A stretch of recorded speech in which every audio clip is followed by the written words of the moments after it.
Tempatnya. Bagus loh, Vi, Bagus. sebenarnya, ya kan? Ini saya nawarin referensi aja buat Rati sih. Nanti kalau misalnya bulan madu, coba ke sana.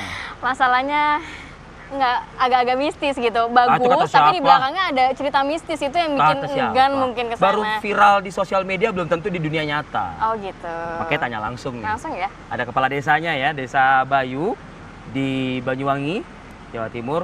Ada Pak Sugito. Pak Sugito, selamat pagi Pak. Assalamualaikum. Waalaikumsalam. Ya, Pak Bayu, kita mau ngobrol-ngobrol Pak soal wilayah Bapak Pak. Oh, Bapak iya, mengetahui iya. nggak Pak, kalau wilayah Bapak, khususnya Desa Bayu, itu lagi banyak diperbincangkan Pak oleh masyarakat. Khususnya cerita-cerita yang mistis gitu. Iya. Apa Pak tanggapan Bapak Pak sebagai kepala desa? Ya, tanggapan saya ya memang kalau di Desa Penari itu tidak ada. Nah, desa saya itu Desa Bayu, ya, Kecamatan Songgon, Kabupaten Banyuwangi. Nah, kalau dusun pendarungan itu memang ada. Darungan itu ada.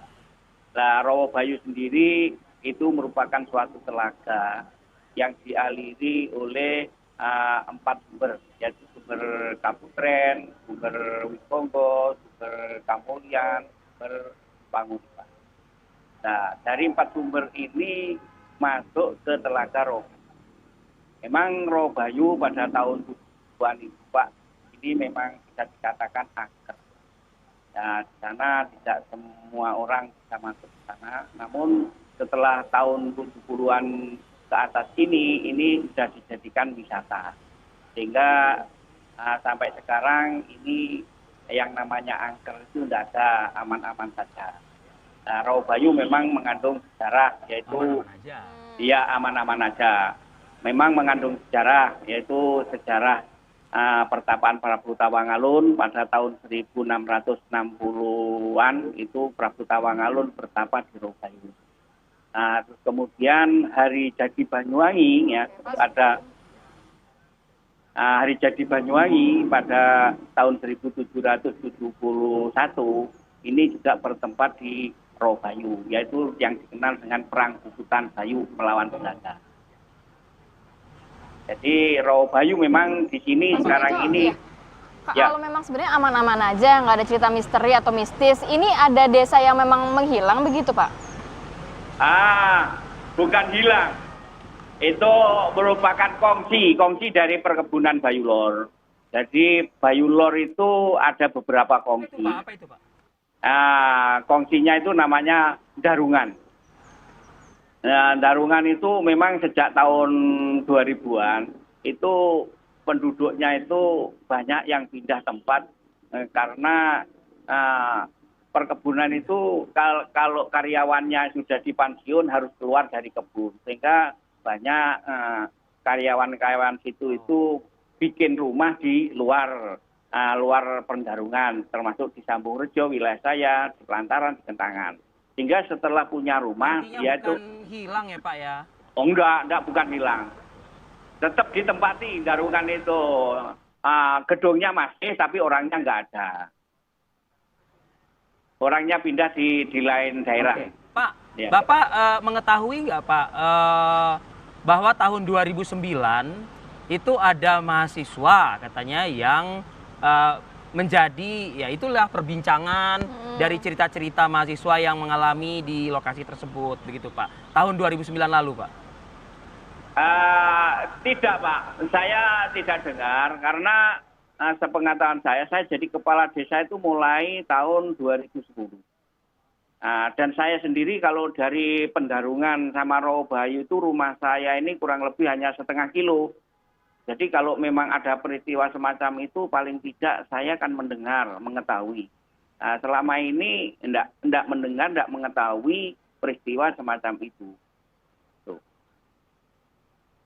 Atau begini Pak, warga Bapak atau khususnya Bapak sebagai kepala desa Bayu Pak, itu pernah nggak melihat ya apa ya sosok-sosok lah begitu yang ada di dalam gitu cerita para mahasiswa tersebut begitu loh Pak? Gini, memang itu kan cerita mistis ya, Mas. Jadi tidak semua orang itu diketahui.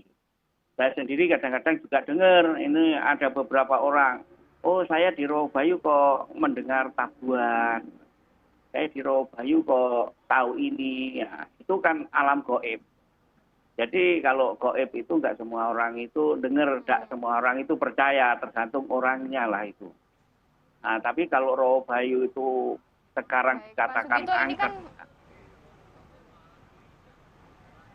ya. ya Pak, kan memang lebih dikenal sebagai misteri desa penari. Apakah memang ada mungkin Kisah-kisah gitu. kisah-kisah penari gitu pada zaman dahulu kala? Nggak ada. Nah, saya asli penduduk sini, mulai dulu itu cerita desa penari itu nggak ada.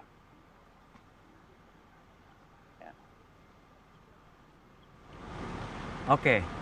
Berarti Pak, sebagai kepala desa, wakil masyarakat setempat Pak. Artinya cerita-cerita yang beredar, yang kemudian saya tidak tahu Pak, apakah mungkin warga sekitar juga merasa dirugikan dengan cerita-cerita angker, cerita mistis itu. Mungkin apa yang ingin disampaikan oleh Bapak sebagai kepala desa Pak kepada masyarakat umumnya? Kalau saya selaku kepala desa, saya mengharapkan memang cerita yang angker itu kan merugikan desa kami karena wisatawan itu akhirnya kan takut. Nah, ini sebetulnya saya sangat kritikan dengan cerita itu. Cuma memang ada segi negatif dan ada segi positif. Negatifnya ini desa saya ini kemungkinan besar warga ini yang dari luar daerah itu datang ke Rowo akan takut, tapi positifnya dengan adanya cerita ini sehingga Rawabayu itu dikenal kemana-mana. Nah, mungkin dengan hal semacam ini, mungkin segi positifnya bisa terkenal karena banyak orang yang penasaran, saya ingin tahu. Iya, dua mata uang Iya. Pak, Pak, ada nggak sebelum cerita ini viral di media massa, kan Rawabayu sudah terkenal begitu Pak, ada yang menghubungi Bapak untuk membuat film, membuat novel mengenai kisah ini? Oh, banyak. Karena Rawabayu ini dikunjungi dari berbagai daerah. Karena yang dikenal memang di situ namanya Sumber Kamulyan. Jadi orang Kalimantan, orang Sulawesi banyak datang ke sana. Khususnya ini biasanya ini kalau mau pencalonan pilkada itu banyak yang ke Rawabayu. Ya, pencalonan bupati banyak yang ke Rawabayu. Nah, dia ngambil airnya yang namanya Sumber Kamulyan itu. Sampai sekarang pun banyak ya yang berdatangan orang-orang itu ngambil Sumber Kamulyan. Jadi kalau namanya angker itu tidak. Baik. Ya. Oke. Baik Pak, saya paham Pak. Saya bisa merasakan kejiwaan Bapak ya yang memimpin desa tersebut. Apabila memang ada nada-nada miring, ada nada sumir gitu, pasti Bapak juga tidak tenang begitu ya jadinya ya. Pak Sugito, Kepala Desa Bayu, Banyuwangi, Jawa Timur. Terima kasih Pak. Selamat bertugas kembali dan sama-sama Pak. Kalau memang itu positif, ya kita jaga. Sudah dibantah tidak ada cerita misteri di sana. Nah, semoga bisa mungkin masyarakat juga bisa kembali lagi berwisata di Rawabayu. Saya tidak tahu apakah Indonesia ini sudah cukup populer dengan yang namanya wisata angker. Itu kan segmented banget ya. Angker anak kereta yang namanya sih. wisata kan seharusnya kan untuk segala umur ya. Iya. Segala genre gitu loh ibaratnya. Mungkin kalau ada angkernya itu semakin banyak ada yang pengen bagi datang. orang-orang yang suka melihat dan percaya dengan gitu-gitu ya mungkin mereka mau ke sana Iya, gitu. iya. Tapi mendingan jangan dikedepankan wisata angkernya. Jangan ya. Wisata yang lain banyak kok di Indonesia, banyak tempat-tempat yang lebih indah wisatanya ya. Seperti lama-lama di sini juga angker juga enggak ya. Kalau gitu kita harus pamit undur diri. Baik. Saya Kamarati Kusuma. Arif Fadil pamit undur diri. Selamat beraktivitas. Terima kasih dan Sampai jumpa.